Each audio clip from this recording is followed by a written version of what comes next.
In January of 2009, at one of Kansas City's best barbecue restaurants, a group of friends decided to organize a bike ride to raise money for cancer research. 10 months later, on October the 3rd, the LiveStrong Army of Kansas City held the first annual Tour de Barbecue bike ride to benefit the Lance Armstrong Foundation and the University of Kansas Cancer Center. Far exceeding all expectations, 450 cyclists from 8 states answered the call and made the inaugural ride a tremendous success. Just 1 year later, 2,000 riders converged on the Power and Light District to make the Tour de Barbecue the largest cycling event in Kansas City. While the Tour de Barbecue is a terrific celebration, the ultimate goal of the LiveStrong Army of Kansas City is to help the KU Cancer Center in its quest to achieve National Cancer Institute designation. At a time when 1 in 2 Americans will be diagnosed with cancer at some point during their life, this is a disease we simply can't ignore.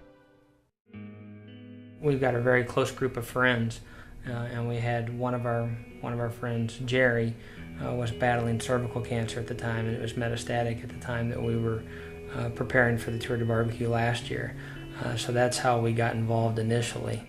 I know for me it was so much of focusing on her husband, so our friend Jerry, and just watching her husband just become what a true husband and father, should be. And I just hope someday, if ever challenged, I can be what he was, and he is, to his family. It was a really rough 2.5 years for her. She just passed this last June, so it's this year's kind of a bittersweet for our group.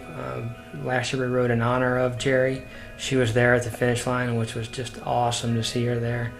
She was in the midst of chemo at the time, so all of us training for a 60-mile ride just paled in comparison to what Jerry and so many other cancer survivors and people affected by cancer, battle every day.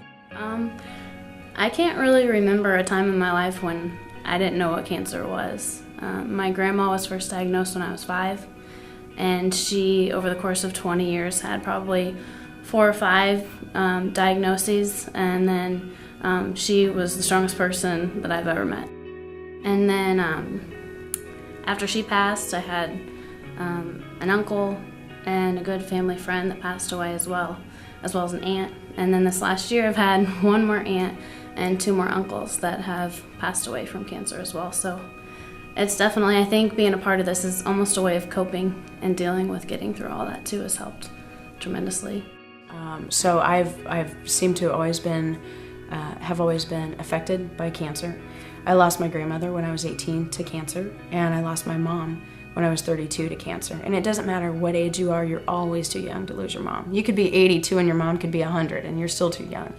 And you have this feeling while they're going through it that you just want to help. At the KU Medical Center and Hospital, great effort is being put forth to achieve National Cancer Institute designation. And recently, a commission review found that the KU Cancer Center was on pace to meet its application date, which is welcome news at a time when help is most needed.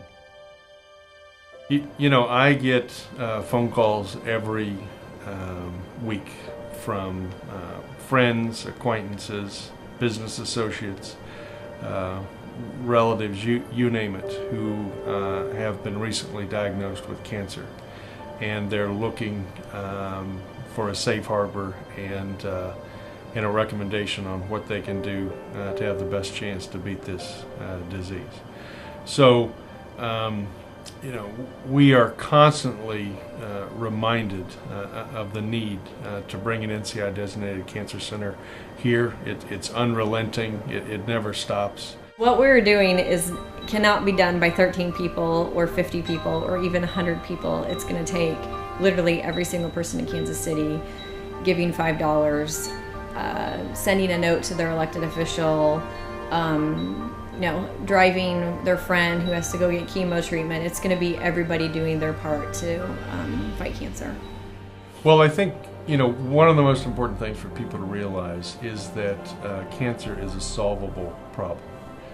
It is an extraordinarily complex problem with well over 200 different kinds of cancer, and each one has to have its own unique solution. But we've been making steady progress against this disease since the mid-70s.